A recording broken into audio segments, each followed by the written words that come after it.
ఈయనకి ఏమాత్రం చరిత్రలో ప్రవేశం ఉన్నా, చరిత్ర గురించి ఏమాత్రం అవగాహన ఉన్నా ఈ పిచ్చి స్టేట్మెంట్ ఇచ్చి ఉండేవాడు కాదు. క్రైస్తవం పెరిగితే కొంపలు కాదు దేశాలే మునిగిపోతాయి.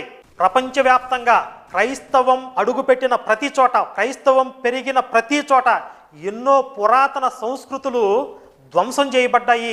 నామరూపాలు లేకుండా, అవశేషాలు లేకుండా నిర్మూలనం అయిపోయాయి. రోమ్, గ్రీకు నాగరికతలు ఏమైపోయాయి? ఈజిప్ట్ సంస్కృతి ఏమైపోయింది? యూరప్లో క్రైస్తవం పెరిగింది. 1000 సంవత్సరాలు చీకటి యుగం అన్నారు.